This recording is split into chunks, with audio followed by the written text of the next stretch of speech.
This is a Dragon Blazer production. Coming soon to a podcast near you.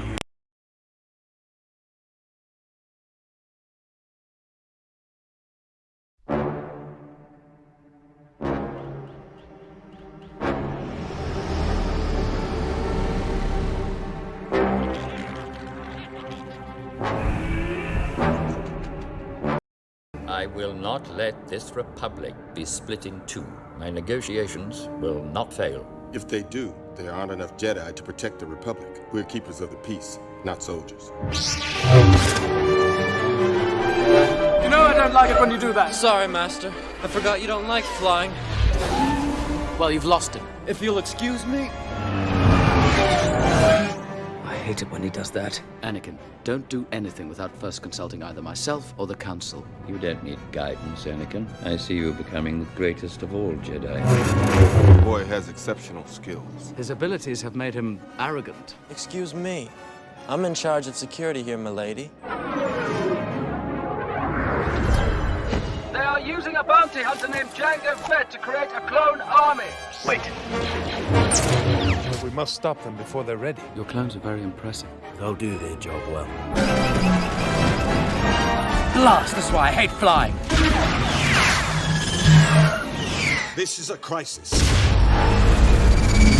The Senate must vote the Chancellor emergency powers. As my first act, I will create a grand army of the Republic to counter the increasing threats of the Separatists. Hasn't been a full-scale war since the formation of the Republic. You must join me, Obi-Wan, and together we will destroy the Sith. The dark side clouds everything. In grave danger you are.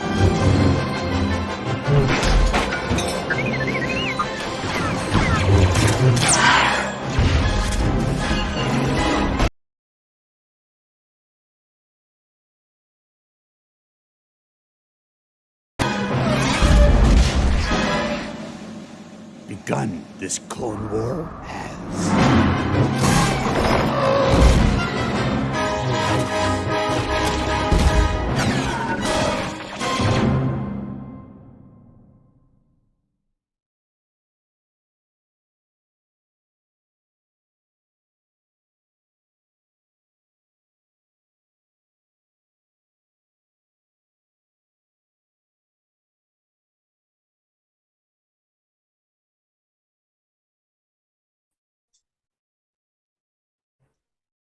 Hello, everyone, and welcome to a new episode of Coming Soon to a Podcast Near You.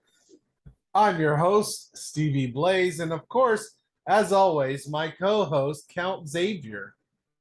Hello, I am Xavier, and this is Toto Shodoroki, as usual. We established him in the last one. He's forever with us now, because I don't know what else to do with him. Okay. You could, not do anything. I don't know. But that's Sure. not fun, man. Is it? I got this Todoroki plush that I got from my brother, and I don't have much else to do with it aside from record with my friend who I don't see a whole lot anymore after school got out. We're both working, so now he's a princess prop. There we go. That means Princess something prop. totally different, but whatever. Okay. Well, we watched a review on this episode. We watched Star Wars Episode 2.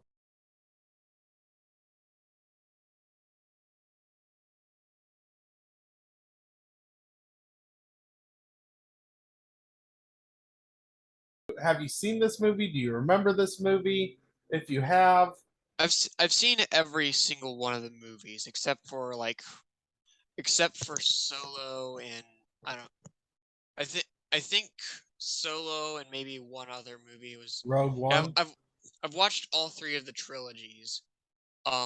This one I did remember. I remembered all the scenes, but I also remember it being one of my least favorite of the movies. After watching it like again, I definitely do appreciate it more. It seemed I remember when I was younger remembering the movie as something that felt more like a setup for episode 3. Like the original not the original, but the prequel trilogy seemed like episode 1 and episode 3 were like its main focus, and episode 2 didn't really do much of anything except for like introduce Anakin as an older person and how well in tune he is with his midichlorians. um but but yeah, after watching this movie again, I definitely do appreciate it a lot more than I remember doing it. I'm sure a lot of people still don't like this movie because it's a prequel trilogy. People hate Jar Jar, and people hate Anakin. And people want Anakin more as a Darth Vader.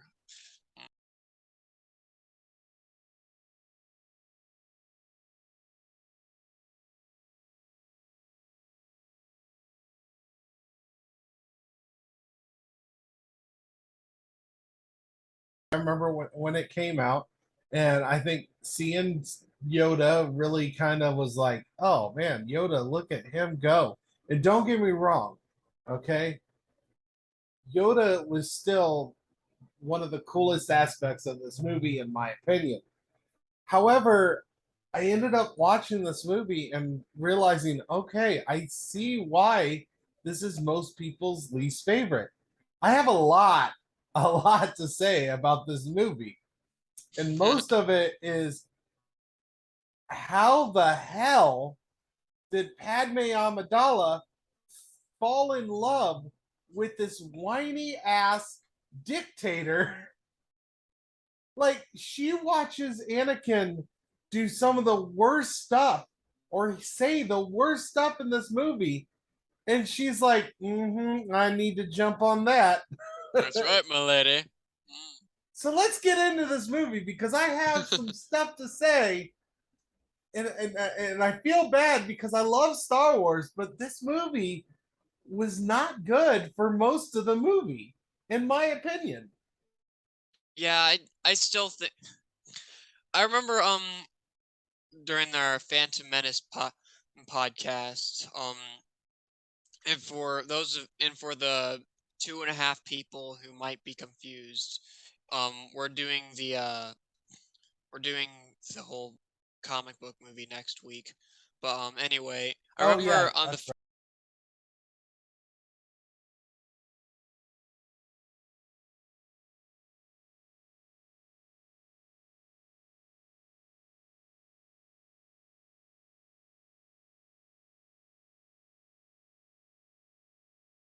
it works better as scheduling.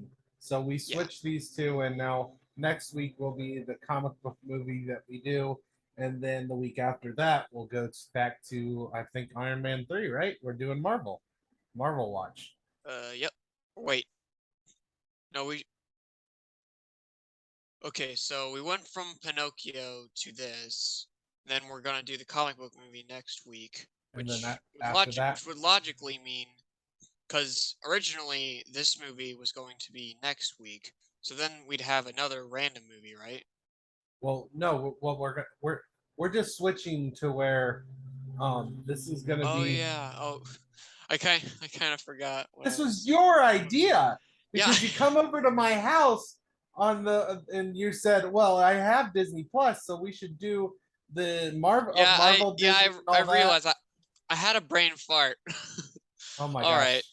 Okay, Anyway, let's start back to what I was saying. I remember in the Phantom Menace, I mentioned like why was this 14-year-old girl flaunting over a 9-year-old, and you mentioned it wasn't her who was flaunting over him. Like she didn't have any feelings for him. I kind of agreed with you back then. After watching this movie again, I stand by what I said. I don't know what this girl's deal is, but I can guarantee you during the scene where he said, I killed them, not just the men, but the women and the children too. They're animals. So I slaughtered them like animals. I hate them. Oh my gosh, that's actually a really good interpretation. Actually, This is my my voice acting right there. I can imagine Padme was kind of like, ooh. Yeah, that's one of the things I want to bring up. But let's get into this movie. You're jumping ahead. So the first thing I put in here is so a ship lands, and as soon as it lands, pretty much a bunch of people get blown up, which is an assassination attempt on Padme, and of course they were doing the decoy thing, and that went over so well. Boom. all the victims, yeah, right. All the victims are just at all. nearly singed instead of realistically, because I mean, you saw that explosion. They were literally right there into the explosion, and no limbs are thrown apart like it should have been. They just slightly have some singe on them. Yeah, these movies love tearing people's limbs apart, and I love it too. I think it's weird for like with series or shows or movies with like blades that are designed to cut people. Like I think it's weird for blades to cut people who have like enough resistance to take a mountain, like in Dragon Ball or something like that. But like I also find it weird when people with literal, like, they're human, they have human resistance, their skin is as tough as skin, and then they get in a fight, and by some miracle they leave with their whole body intact. Yeah. And of course there's a lot of limbs getting cut off. There's a mercenary, there's Anakin. Yeah. Not to mention all the bugs that he just slaughters and cuts up. Anyways, so next I have so somebody is trying really hard to murder Padme Amidala, and then I put, man, those are some stealthy evil centipedes. Little poison centipedes or whatever the hell they're called that are trying to poison Padme Amidala. Like, was it Obi-Wan or Obi and Annie open the door and look in the room, and they're like, oh, let's hide. We're smart enough. Let's hide. they hid so they weren't caught. They ended up getting sliced, but still, I just found it impressive that these bugs are real stealthy. Yeah, they only gave themselves away when they were about to murder Padme, and I find it interesting because the scene depicts that if that drone was planning to shoot Padme with lasers, she'd be dead. Because they didn't notice that drone. They noticed the centipedes, but not the drone. Yeah. That, and after the scene, it wasn't Anakin who jumped after the drone. It was Obi-Wan. So, even though he's like, I hate when he does that. He's I'm sure he secretly likes going in a bit wild style here. Well, I have some thoughts on jumping after some crap. I have some thoughts on that too. But the next thing I put is, now this is the one thing I did like about Anakin Skywalker in this movie. Anakin was sassy as shit. he catches Obi-Wan from falling, and then he's like, well, it took you long enough. And Anakin's like, well, I was really trying to find a speeder that I like. This one had this and this. Like, his sass, I appreciate the petty sass. But then Obi-Wan talks about how he's afraid of Anakin's flying after he literally jumped out a window to hang on to a flying droid that, by all intents and purposes, would happily try to kill him. But he hates riding in a speeder with Anakin. Yeah, that, and there's no guarantee that like the drone would have really taken him anywhere helpful. It probably would have noticed that someone's hanging on top of him and taken him like into the sky, and then like just start shaking, doing the Harlem Shake like a drone would, and then he'd probably either fall to his death or use the Force to like catch him, make sure he lands softly in midair. But like any sane person controlling that drone would not have taken that drone back to themselves. And and again, I feel like Anakin would be the one who like would just randomly jump out the window to catch that drone that just tried to murder his girlfriend. Well, at the time they weren't girlfriend. Like this is the first time they've seen each other. Self-proclaimed. I'm sure she knew it too. She was like, I've never felt the same ever since you showed up again.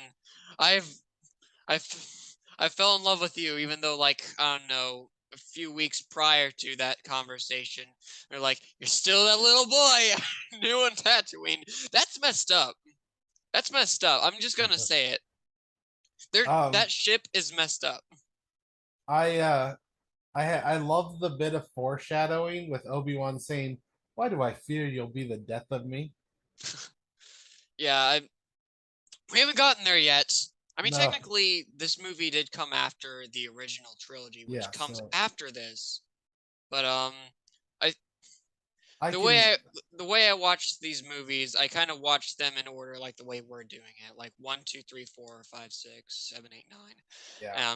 Instead of like 4, 5, 6, then 1, 2, 3, and then 7, 8, 9. Which is how you count, by the way, in kindergarten class. Now, at first, Padme shuts Anakin down after hearing him whine and whine. Obi-Wan just doesn't. I'm ready. I'm the most powerful Jedi, and Obi-Wan is just holding me back. Like he just whines and whines to this girl that, like, how did that work? How is that? Probably because she's into that. I think she's into it. She has to, but I don't.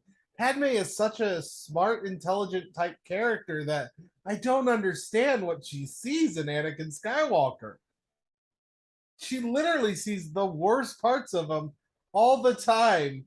And I get that, love is about loving the good and the bad, but what good does Anakin Skywalker show Padme Amidala? Because I don't get it. But he shows her the Force, I guess.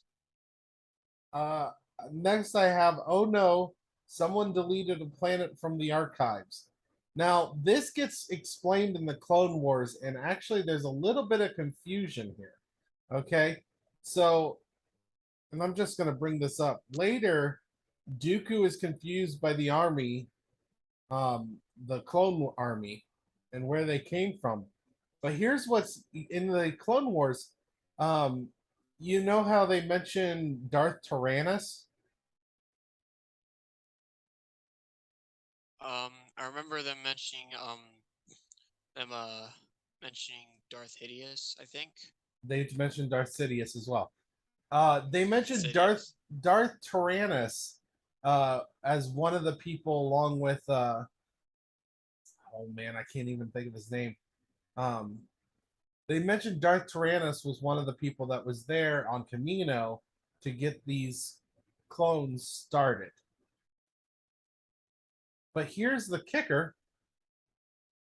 Darth Tyrannus is the Sith name for Count Dooku, which is revealed in the Clone Wars. So Darth Tyrannus, aka Count Dooku, is the one that had these clones made, but for some reason he's confused where this army came from.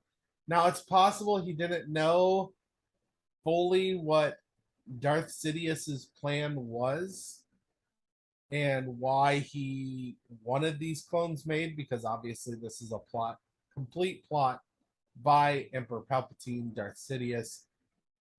So it's possible Count Dooku didn't know everything. Whoa, Palpatine is Darth Sidious? I think we already know at this point. Although I guess I do find it kind of strange how Yoda senses so much of the dark side within Count Dooku, but like he's like 2 meters. He's like 2 meters away from Palpatine. He's like often.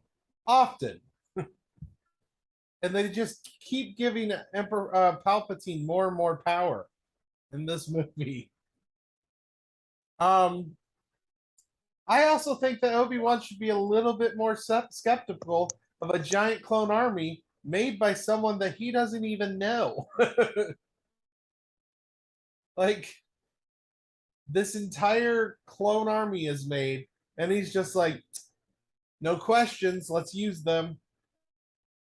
Don't get me wrong, the clones work perfectly up until the moment they don't. So I'm looking at Camino. Like, I looked up Camino on the internet because I remember hearing that it might either be a real life location or just a location from My Hero Academia. Because, You realize this was made way before My Hero Academia. I also know that My Hero Academia is supposed to take place in the real world, which has been around for a lot longer than Star Wars. You know. Okay. All I'm finding on Camino is the planet from Star Wars. So either it's not a very well known place, or it's just a My Hero Academia exclusive place, and Star Wars is just more well known. Not sure why Obi-Wan needed to turn on his lightsaber just to throw a tracker on Jango's ship. He falls cool, down. Man. He falls down, comes to the door, turns on his lightsaber, and then throws a tracker. And it's like, I just need to look cool with this lightsaber. Okay. And throw a tractor. Have you got your pictures? Okay, good. Here's a bit of a minor complaint that I don't think is series breaking at all.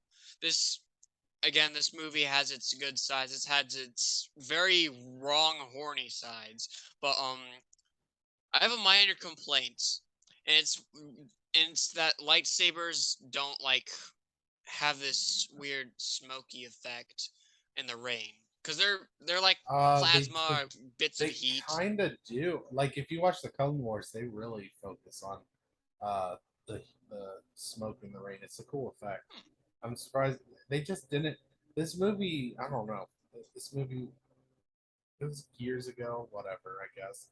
Yeah, yeah, we should really crank on the time. We should probably mention it more like towards the beginning or end, but like on the back of the case of the movie I watched was 2002, but it also said like 2000 something for the Phantom Menace, even though that you mentioned it was made in like 1997 or 1998. When was Attack of the Clones made? Like originally? Like, I got a tablet. I can look this crap up. You look this up. I'm going to continue our synopsis. So Obi-Wan starts feeling things that his mom might be in danger. He goes back to Tatooine, and Watto is acting like Annie is an old friend, and not that he was his slave. That Anakin was his slave and he was his master, and kept his mom as a slave. And he's talking like, oh man, Annie, it's been 10 years. Oh, maybe you can help me out with something. You were a slave owner. A slave owner. You're lucky Anakin doesn't take that lightsaber up your freaking giant ass nose. I think that's kind of the point, though. Like he doesn't. He's like trying to sound cool, like, "Oh, Annie, how you've grown. You were so little when I last seen you. Please do not shove your lightsaber up one of my holes." I mean, that's fair. That's fair. But slave owner. Hi there, Floof. Sorry. Anakin finds who Shmi was living with and married to. Oh. And find out that Shmi was kidnapped by Tusken Raiders. And I have to ask, what exactly was the Tusken Raiders doing with Anakin's mom? She was kidnapped by Tusken Raiders for a month. She was tied up to almost a cross. And she was just there. Now, please explain to me why they kept her alive and what were they doing with her? because there's only one thing that pops in my head. That's dark. Okay, that is really dark, man. Sex slave. I was so Sex I slave. was so happy going into this podcast. I was so excited. I've been waiting like all week for this. Why? What's wrong with you? Why do you bring this crap up? Okay, so Attack of the Clones was made on May 16th, 2002. Phantom Menace. Okay, May 19th, 1999. So almost exactly 3 years apart. But yeah, so it just, that's the thing that popped in my head. Now, I did look up. I looked up because I was legit curious why they kept her alive. And there's a couple theories on this. One of the biggest theories, and I think this makes a lot of sense, is that Emperor Palpatine arranged for Obi-Wan, or not Obi-Wan. Emperor Palpatine arranged for the Tusken Raiders to kidnap, torture Shmi, so Anakin would find out, and then hold up. Does that mean like, okay, so I don't know where this is going. I'm sorry I cut you off, but if you're saying Palpatine did this so that Anakin would snap and eventually turn to the dark side, holy crap. That means that he'd expect him to murder those guys. He sent Shmi after these guys to get them killed. That's the theory, is that he worked with the Tusken Raiders. He probably had someone else go talk to him, not, him personally. But the theory that I looked online, and I think it's the best theory, is that they had her kidnapped, tortured, and killed, so Anakin would fall farther into the dark side because Palpatine senses his anger. So Palpatine grooms Anakin. That's like straight up. These two movies, Palpatine grooms Anakin Skywalker to turn to the dark side. Everything he does is about turning Anakin Skywalker to the dark side, befriending him, trying to let him get away with everything.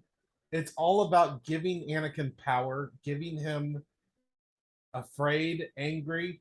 Now, don't get me wrong, I'm sure Anakin would gladly murder the crap out of Palpatine. And I don't think it ever comes up that that's what happened, but that's the theory that I read online.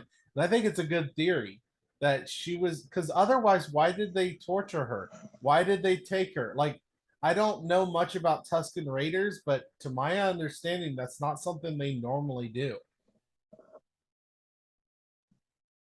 Anyways, so very strange. Padme asked Anakin what's wrong after his mom just died. Like, really, really bad timing there. It's like, what's wrong? My mom was just tortured and murdered by Tusken Raiders. But then this is when he goes on that speech you did earlier in the episode where I hate them. I hate them. Oh my gosh. That was hard. Okay. I'm sorry. I like Hayden Christensen, and I'm so glad he gets to redeem himself by being in the Obi-Wan TV series. And he was good, but his acting when he was young, he was good at the swarmy or like being snarky. Those parts with Obi-Wan I really enjoyed with him, but he does not do emotion well. There was I think that's bad acting. I think that's also maybe the point. I don't know. Keep in mind, you said it yourself. Not Obi-Wan. I'll get to Obi-Wan in a second. Anakin was supposed to like be represented as a bit childish, like as Padme said, you will always be that boy I met on Tatooine. He probably still is. Well, and then my next point is just continues what I've been complaining about this entire episode is Anakin is proving he's a tyrant after saying, I killed them all, but not just the men, the women and children too. I slaughtered them like animals. And Padme's like, oh yeah, you kill those Tuscan kids, you bad boy. Like, what like is wrong with your preferences? And the zoom in on her face is like, we don't really see much emotion from her, but like, I guess the zoom is supposed to show like, oh shoot, like she's either saying, oh crap, this guy, either like this guy needs help, or I need him. I need this guy. This guy can protect me, definitely not murder me at some point. Sorry, I'm trying not to spoil any future episodes, even though that some of the future episodes were past episodes. I'm almost positive anybody who listens to this podcast has already seen every Star Wars. You don't know that, though. I'm pretty confident. Okay. The next thing happens is Obi-Wan gets kidnapped by Count Dooku, who tries to say that, you know, he was Jedi, that Qui-Gon would work with them. And what I found very odd is Count Dooku tells Obi-Wan the truth. He says that Darth Sidious is behind everything and that so many people are loyal to him. He doesn't tell Obi-Wan who Darth Sidious is, but being that Darth Sidious is Emperor Palpatine, he's telling him the truth. Darth Sidious does have control of a lot of things in the Senate and is doing this whole plot. Everything Count Dooku says is pretty much true. I have two things to say as well. Like, something I probably should have mentioned in episode 1. How can you not know that this mysterious hooded Darth Sidious man is not Palpatine? They sound the same. They kind of look the same from the mouth. They talk the same ways, and there's no way you can. I want you to think about every single time you see Darth Sidious. Think about it. No one, none of the Jedi ever see Darth Sidious. He does everything in the background. They don't even know he exists. Right, but like us as the audience. Oh yeah, sure, as the audience. But the thing is you got to realize they made these movies knowing that episode 4, 5, and 6 have already happened. Everybody knows when they're watching this, for the most part, unless you started on these movies, they filmed them with the assumption that people have already seen the original trilogy and know who. So this is just them telling the origin story. So that it wasn't about making Emperor Palpatine or Darth Sidious a surprise. It's about telling the story of what happens. And there's me, like at, I don't know, 12 or 13 years old watching episode 3 and like, what? But you weren't the main audience. No, I'm not. That's not me being a dick. You're not the main audience. The goal was to tell the story of how Anakin got to where he was, and that includes telling the story of Darth Sidious. Oh yeah. But before you move on, I also wanted to mention, like I said, two things. One was like, there's no anyone could not tell that Darth Sidious is Palpatine. We were just talking about that. But there's also the fact that Obi-Wan does literally everything in this movie except for like take down. Actually, he doesn't even. Count Dooku doesn't even get taken down in this movie. Like Yoda does a really cool looking fight scene, but he doesn't actually finish off Palpatine. He kind of he's kind of stopped by a pillar. Not Palpatine, but Count Dooku. But but like, holy crap! He's a Jedi. His first goal is to protect lives, not kill the bad guy. But yeah, then right. But then Obi-Wan does literally everything. Like Anakin's over here, like as a guardian of Padme, when in reality he's like flirting with her and trying to save his mom and then get married and whatnot. And Padme's, well, she's doing the same. Um, and then all the Jedi really only show up after doing essentially nothing, just going to this Coliseum to save Obi-Wan, Anakin, and Padme. Pat and Padme, I have to say, like, it was definitely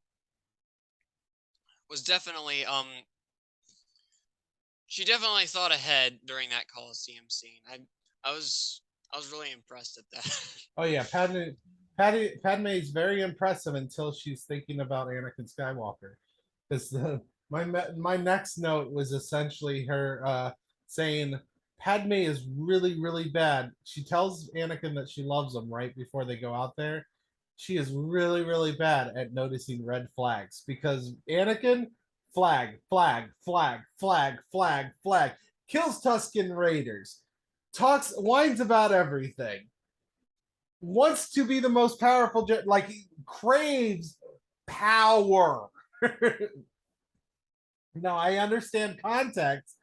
He craves power because he wants to save the people he loves, but he is a tyrant. He murdered children.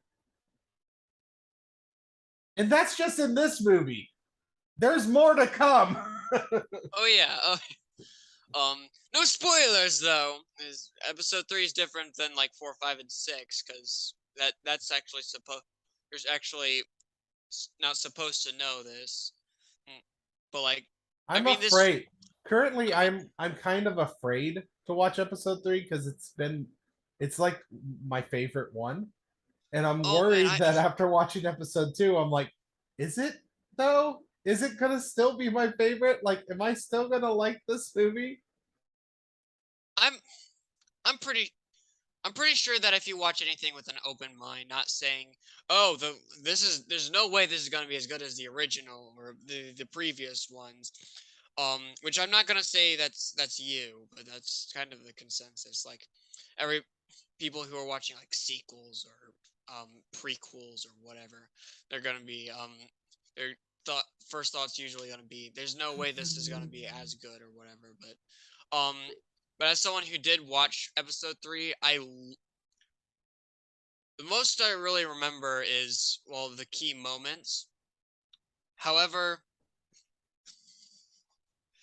I still love I'm sure I'm gonna love episode 3, and whether or not I'm gonna bite those words, the fight scene throughout this entire trilogy has been amazing. Well, I will say episode 3 is the peak of that. I will say that, this movie, the last 30 minutes, I would say, is the best part. You get the war starting, you get the clones coming in, you get lightsaber battles first between Obi-Wan, Anakin, and Dooku, and then Yoda versus Dooku, which was super cool. And then the scene where they're being tied up to be killed, executed, all of that was really cool. Although I will say some of the Jedi had some weird movements. Like, it's like they didn't fully know how to act with these lightsabers. Jango Fett gets his head cut off, and then his son. So Jango Fett is literally in just this one movie, and most of it's them chasing him down. And then we have Padme and Anakin having their secret marriage. Okay, that part's not as cool, but like all the war scenes and the fight scenes at the end of this movie were cool. I mean, the scene with like him having his prosthetic arm was pretty cool. I mean, although when you think about it, him getting his arm cut off was completely unnecessary in my opinion. Like, we know what happens in the third movie. I'm not gonna say it. I'm not gonna spoil it. I think the arm being cut off, I think, was meant to mirror that the same thing happens to Luke in episode 5. Okay. So during The Empire Strikes Back, Luke Skywalker has his arm cut off. And I think they wanted to mirror that. They wanted to mirror the ending to be kind of similar to Empire. Okay, but still though, I'm sorry. Still, it was really kind of unnecessary. For one thing, um, it's probably not gonna have the same effect since unless Dooku is like his secret cousin's sister's unknown It's not the baby same. It daddy. was just supposed to I know, mirror it. but then there's also the fact that like, okay, technical difficulties. Sorry. So basically, what I was saying is that him getting his arm cut off was pretty much unnecessary because like during that chase scene with the pod and chasing down Count Dooku, um Padme fell off of the ship and into the sand.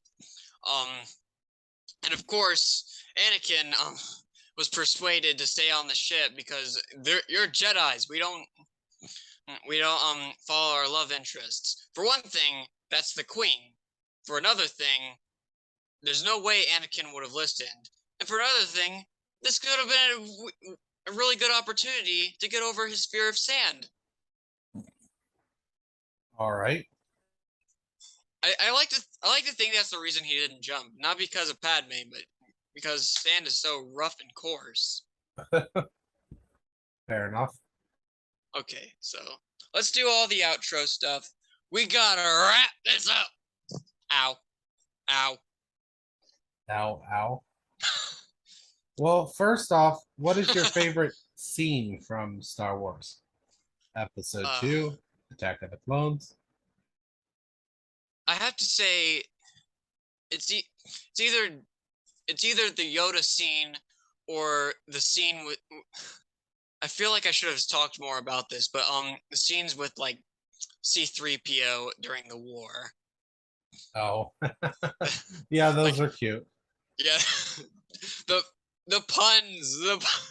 It's not like cat's levels of puns. It's like C-3PO was saying, "Oh, I am so beside myself." It's like, is my head screwed on right? Yeah, I think, I mean, honestly, I love C-3PO. I always love C-3PO. He's one of the best. He's definitely. I liked snarky Anakin, but then I hated whiny Anakin. So it was like kind of really a mixed bag for me with Anakin. Yin Yang. Yin Yang, yeah. But like, and whiny Anakin, I don't know if I'd have as big of a problem with it if it wasn't that every time he's being whiny as shit, he is talking to Padme Amidala, and this woman falls in love with him. That's my issue with whiny Anakin. It's not that we have whiny Anakin. I'm fine with whiny Anakin. My problem is Padme Amidala looking at that and being like, not red flags. You know, what I like to think. Okay, not this just came to me, but he could be using the Force to see what kind of guys does Padme like. I like this girl. Maybe she likes whiny freaking brats. Guess I'll act like a whiny brat. Guess I'll act like a dictator. I think she's into that too. Right? Kill them all. Yeah. But my favorite scene was by far the reason that I think I liked Star Wars Episode 2 so much when I was younger is Yoda freaking being badass. Oh yeah, the jumping around was pretty cool as well. He's definitely in tune with the Force. Much to learn you have, my young Padawan.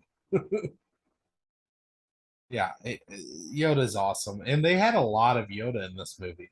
This may be the most Yoda so far or not so far, obviously so far, but like, yeah, there was a lot of Yoda in Episode 2. I think they realized how much people love Yoda and was like, we need more of him. I feel like the most of Yoda we get is in the Mandalorian, and you and I know exactly why. That is not Yoda.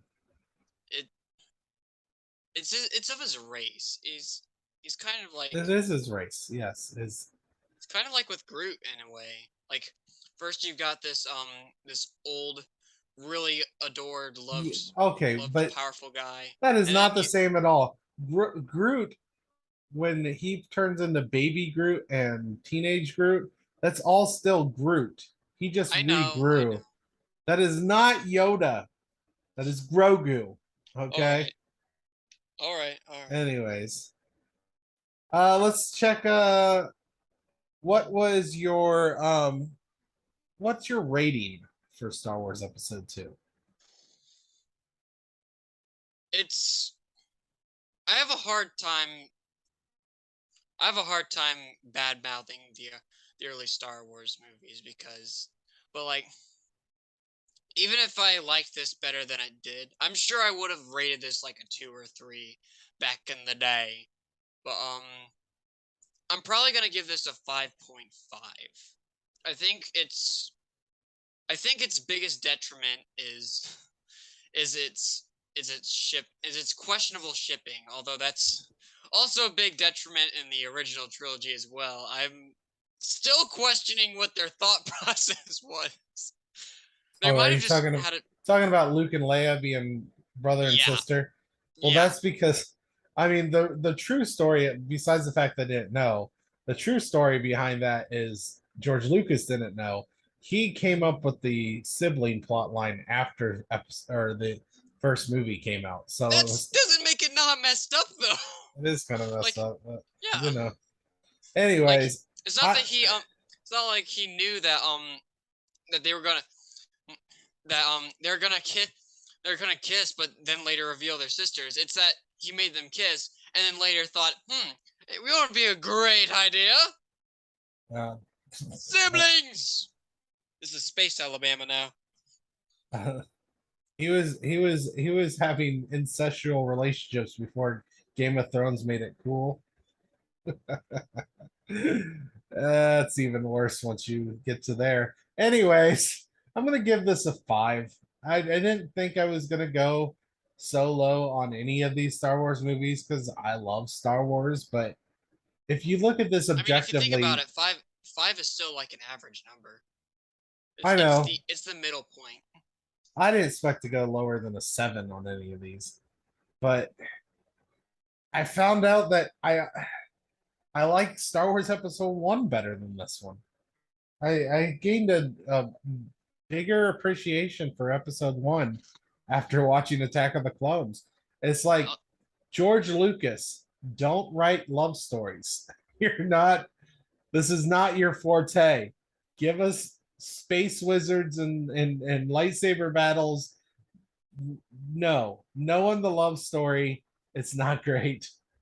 I also gotta say, I think if I remember correctly, last 4 you did like 4 consecutive movies where you just gave them all like an 8.5. I literally happened. I've been tallying things down. So okay. What did I give Episode 1 then? I can guarantee you you probably gave it like an 8.5, but I'm gonna check the doc anyway. Let's see. I didn't tally Pinocchio yet. It's because you only just now put it down. Phantom Menace. Oh yeah. I couldn't find the thing for Phantom Menace. I think you cut it out before we got to the Cinemantra or the ratings and stuff. Oops. On the YouTube. All right. I'll recheck it because I want to tally up all the Cinemantra stuff and all the and the average all the I think some weird stuff happened when I made the Attack of the Clones video. It's probably on the actual podcast and not the video version. I'm not sure what happened with the video for Phantom Menace. Anyway, so what's your Attack of the Clones Rotten Tomatoes score that you're guessing? Remembering the Attack of the Clones, it's probably gonna be I can imagine it being lower because Well, take a guess. I'll assume for critics 60 and audience 30. See, I'm thinking the critics gave this about I'm gonna say 35. And audience I think is maybe 40. I don't think it's really high at all.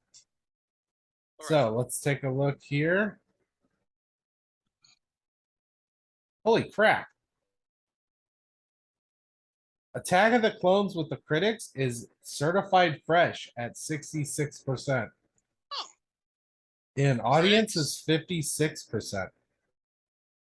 Okay, so you got audience of 40s and I got 30. So you got better on the audience. I guess 60 for critics. Wow. I expected that the critics would be a lot have a better score than the audience. So I also thought that as well. Yeah, absolutely. And I didn't expect it to be fresh at all. I figured that if any of them were rotten, that would be this one. I guess people really like Star Wars, even the bad ones.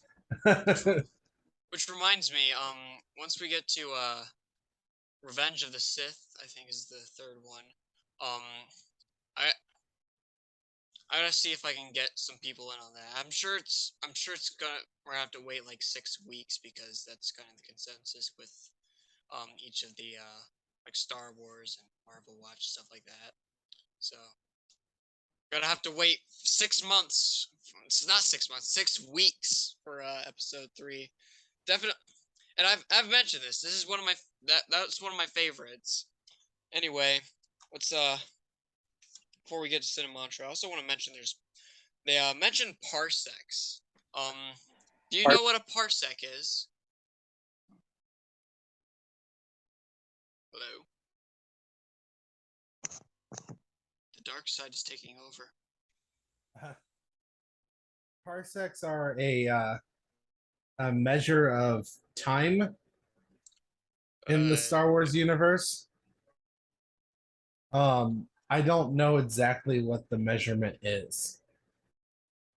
It's actually a measure of distance. In a Okay, similar way that distance. people think light years measures time, it's actually measures distance. 1 parsec is equivalent to about 3.26 light years. It has something to do with like it has something to do with like this disassociation with light particles at a certain distance. Gotcha. Yeah, I didn't know the technical stuff about that. I just know that it has to do with time or distance or whatever. I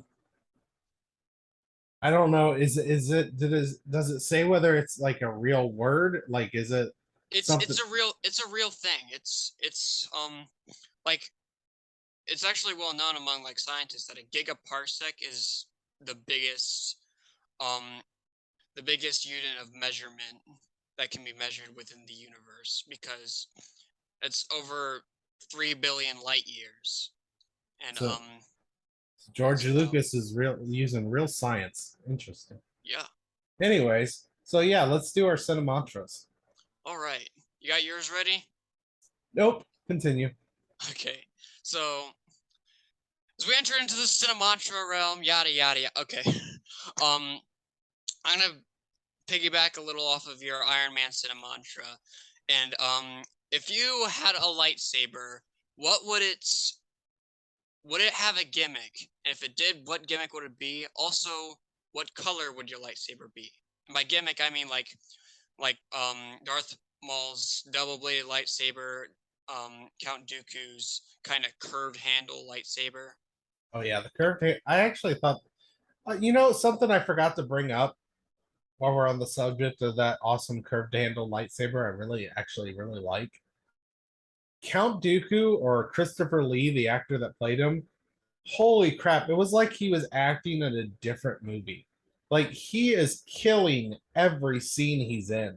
He is just acting the shit out of it. He was really good. He is so good.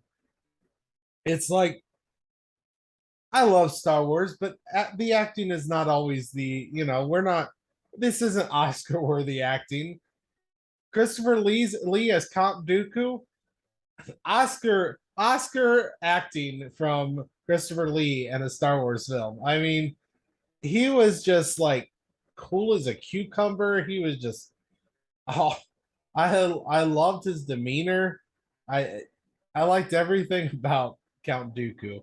And I know as a younger person, I was like, why did they got rid of such a cool character in Darth Maul, which don't get me wrong, I still love Darth Maul. Darth Maul is super awesome. But then replaced him with this old guy. But you know what? He was so good. His acting is fantastic. I liked Count Dooku a lot. He was one of the best characters in this movie, I would say. Yeah. I still think Obi-Wan was the star of this movie, though. Oh yeah, Obi-Wan's great too. Ewan McGregor, love him. He did essentially everything in this movie. But, yeah, no. But anyway, if your lightsaber would have a gimmick and a color of your choice, what would it be? So, first off, the lightsaber color, I would make it black light, like not purple, like Mace Windu's, but like literally what a black light looks like, where it's just a little aura of purple but black. Yeah, I can see it. And then every time you get in a fight, like everybody's light colors just brighten up and look cool. Whatever I bring out, it's like I turn on my lightsaber and it's time to party. Like we're in the 90s. Black lights were cool in the 90s, right? Yeah. I mean, I wasn't there, I wasn't alive then, but you know. Right. Actually wasn't too conscious throughout the 2000s either. Grew up in the 2010s. Oh, I also want to I want to say the double bladed, but I don't know. I also really liked like Anakin using two lightsabers was cool as shit. Oh yeah. Anakin was awesome with those two bladed or two lightsabers. So maybe that. I kind of liked the katana one from that one like spin-off Star Wars thing. Like that samurai Jedi. Oh, okay. I see what you're saying. Although I wouldn't mind even as simple as Count Dooku. Count Dooku has a cool fighting stance. He's got a cool lightsaber. He's just cool. I would like to know your answer on this. I don't know if I can get creative enough in the next, I don't know, 2 minutes I would actually care to think about. But Pick a if color, I were to man. if I were to choose among, okay. Well, I think pink would be pretty cool. You want a pink lightsaber? A pink lightsaber would probably be like, ew, bubblegum, and I'd just chop their heads off for calling my lightsaber a bubblegum lightsaber. And like as for a stance, I really like the guard from Episode 7, Kylo Ren's lightsaber. Really? I know people don't like Kylo Ren a whole lot, but I like Kylo Ren a lot. I'm not the.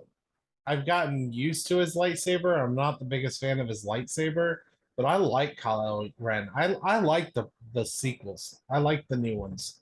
Yeah. Kylo Ren's lightsaber, I personally do like. I know Darth Maul's lightsaber is pretty cool, and so is Count Dooku's. I think I really like Kylo Ren's lightsaber.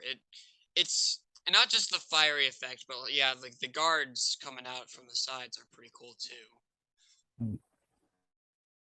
I don't know if I agree with you, but okay. So yeah, pink lightsaber with guards. Actually, man, I do like the classic one, like just a regular lightsaber with pink. Yeah, let's do that. Okay. I give you. I'm gonna give you a full on 10, man.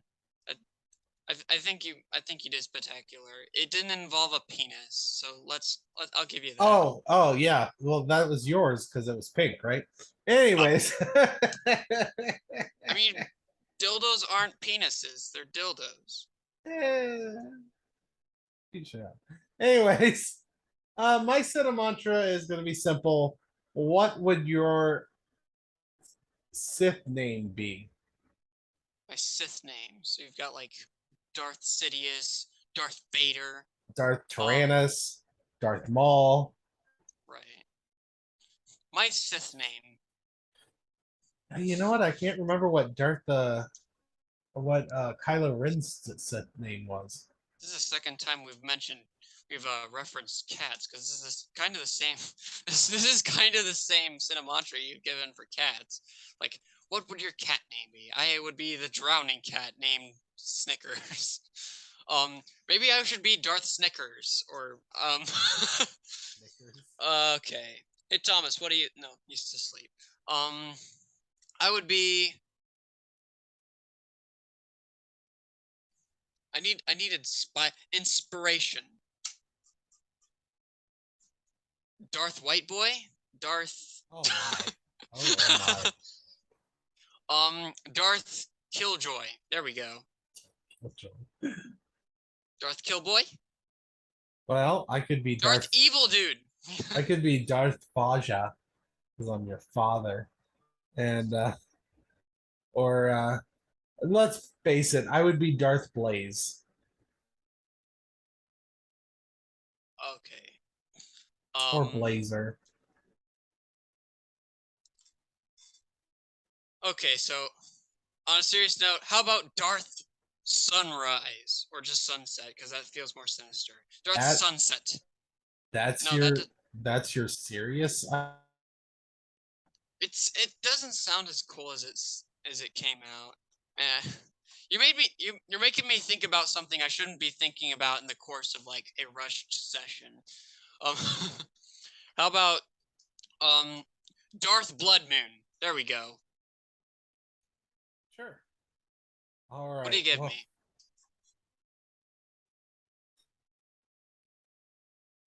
Two? I'm not happy about any of those options.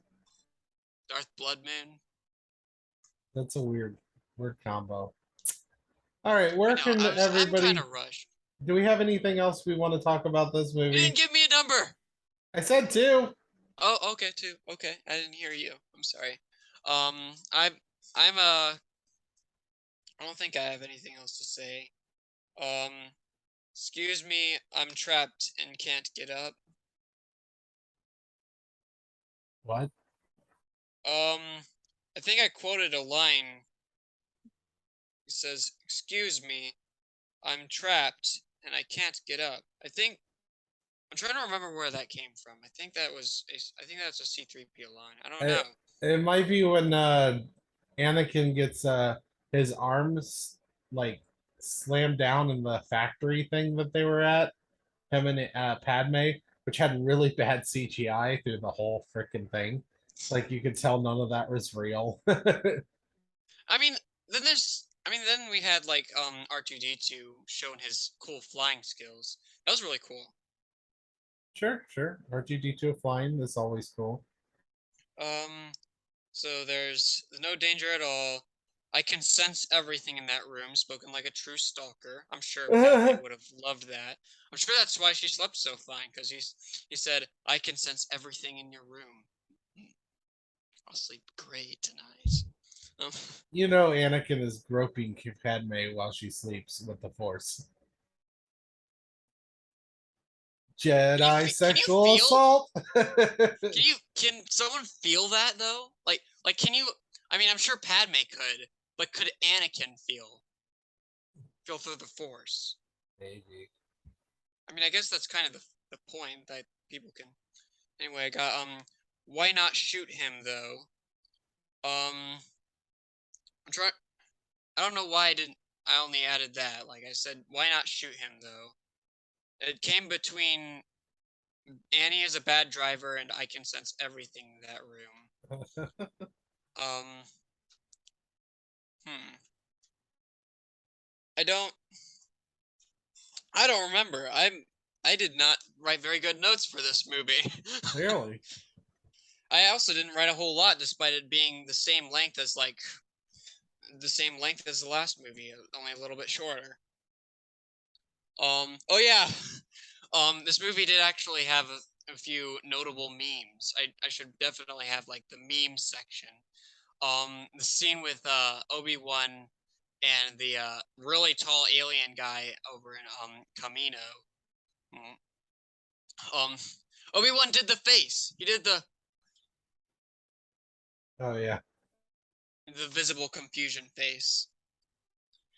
Okay. Anyway, yeah, just tame and ignore Padme. That was from the. I do remember that from the Colosseum scene with Padme, like with Padme trying to fend off this ravaging beast, which she surprisingly does pretty well against. There's also them in the flower in the fields, and normally how the meme goes is, but we're really gonna do that, right? Right, and then their Oh face yeah. looks different. Yeah, I was waiting for that, but I was confused of why that wasn't the thing that was said. They just or took anything they similar. I know. Yeah. They take scenes and like mess around with it to make it memeable, which makes sense as well. The next movie is definitely gonna have the most amount of memes. The last movie, I don't think we mentioned a whole lot of memes, but there's but the one that comes to mind is that Anakin said, I should try spinning. That's a cool trick. And the only thing I remember from that is a Walmart shopping cart meme with like with like three of them had like normal fighter pilots, and then there's just Anakin, one of them, saying, "I should try spinning. That's a cool trick." Because you know how shopping carts work at Walmart. Right. Okay. I think that's it. I don't even understand half the notes I put on here. Oh, jeez. All right. Well, where can the viewers or listeners find you? I'm Cryokeen Artist. Over in the YouTubes and the Instagrams and the Facebooks. So there's that. All right. I post most of my crap on Instagram, sometimes on Facebook, almost never on YouTube. I need memory space for that and computers, and I don't have that. Well, you can find me on the Facebook, Instagram, and the YouTubes at Dragon Blazer Productions. And you can find me on TikTok as well on Dragon Blazer Productions. And on Twitter, you can find me at Dragon Blazer Pro because they wouldn't let me do Dragon Blazer Productions because it's too long. So, yeah, that's where you can find me. And auf Wiedersehen, and may the Force be with you.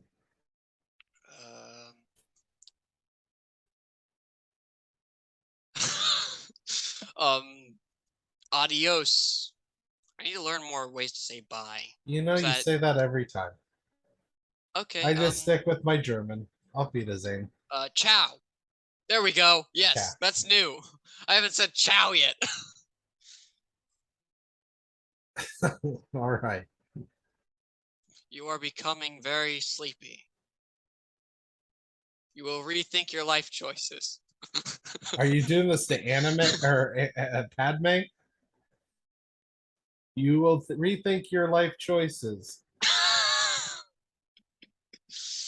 Anakin has all the red flags. Yes, he didn't use any of his force trick. Maybe this whole movie is Anakin using his force tricks on Padme to make her fall in love with it. There's so many things I could. Okay, let's finish this before I go into theory overload. When a Jedi says, "May the Force be in you," that is a red flag. Which I just imagine he said to her. Bye, everybody. Bye.